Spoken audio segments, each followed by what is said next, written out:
Donc le dispositif de la visioconférence, donc ce sont des séances d'une demi-heure, à raison d'une séance d'anglais sur 3 ou sur 4, selon les écoles. Ça dure donc 30 minutes. On est en relation avec un intervenant à l'étranger, un professeur, une étudiante de langue anglaise. Elle s'appelle Dina. Nous pose des questions. Au moins, on va être filmé au moins une fois, on va répondre à une question. Ça dépend. Il y en a qui font 3 questions, il y en a qui font une question. Hello. Good afternoon. Hi again. Hi again. Yes. Hello. Good afternoon. Good afternoon. Hi. Hello, everyone. Are we ready to start? Can you hear me okay? Yes, we are. That's okay. Je me connecte sur Internet, je vais sur le site de l'entreprise avec laquelle on travaille et j'établis la liaison avec la personne qui est à l'étranger. J'ai un ordinateur, on a un écran, un TNI, une webcam, des enceintes, le matériel et le micro bien sûr. The weather. We're going to talk about the weather today. What's the weather like? The sun is shining in Paris. Lucy, can you repeat? The sun is shining in Paris. The sun is shining in Paris. In Paris. Well done, Lucy. Avant la visioconférence, on travaille sur tout le vocabulaire, toutes les phrases. Moi, j'ai accès au déroulé de la visioconférence avant, donc je vais travailler sur toutes les phrases, toutes les questions qu'on va leur poser et surtout tout le vocabulaire, le lexique. On travaille avant. Can you come to the board and fill in the blanks, please?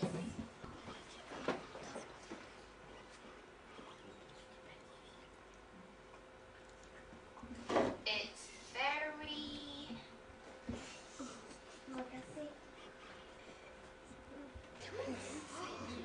Sydney.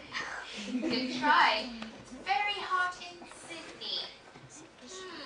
Après, on va réinvestir tout ce lexique. Donc avant, on le travaille plutôt à l'oral, et puis après, on va le travailler à l'écrit. On va avoir des traces écrites de manière à pouvoir le réviser, voilà, et le réutiliser.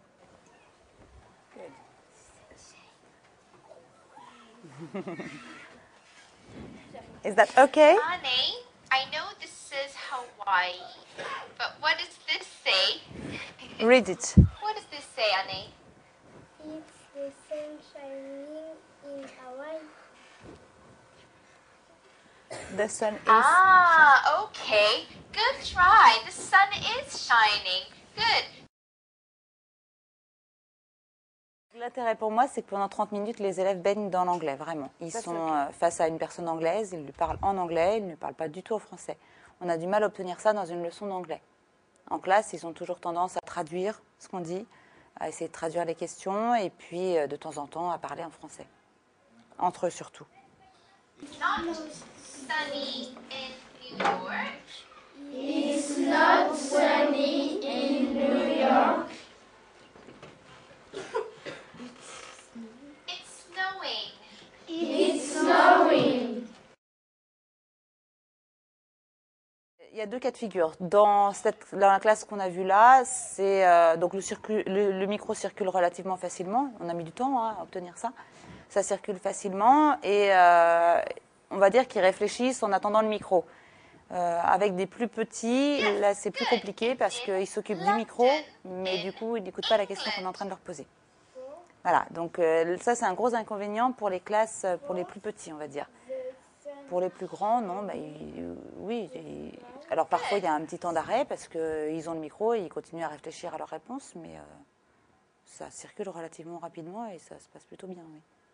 On apprend tout ce qui est le temps, la météo, les températures. Et on apprend aussi quelles températures font dans des grandes villes. Surtout de parler avec une vraie anglaise. Et Bon, j'ai pas eu l'habitude au début parce que souvent ça parlait pas, je parlais pas avec le ton, mais c'est un peu difficile. Et ça nous a permis de d'essayer de faire comme si on parlait à quelqu'un, qu'on lui demandait la météo. Il y a de temps en temps, elle parle un peu vite, donc on la comprend pas très bien. Mais sinon, elle n'emploie pas de mots très durs. Elle nous montre les documents par rapport à son dialogue.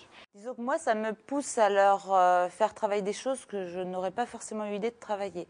Des choses, des tournures de phrases complètement insérées au dialogue, hein, puisque c'est vraiment, les déroulés sont vraiment axés sur un dialogue. Alors, avec changement de pronom personnel, ce genre de choses qu'on ne travaille pas forcément dès le départ en anglais, qui sont assez compliquées. Donc moi, ça me force à leur faire travailler ça dès le départ. Donc, je veux dire que c'est un plus. Par contre, c'est très difficile pour eux. Donc, pour les classes qui sont déjà sur la 3e année en anglais, ça va. Pour ceux qui sont plus jeunes en anglais, c'est plus compliqué. Well done, everyone. We'll finish today. Good job. Now you know all about the weather. Thank you, Gina. Thank you. Bye. Goodbye. See you next week. Goodbye. Yes, see you next week. Goodbye. Bye.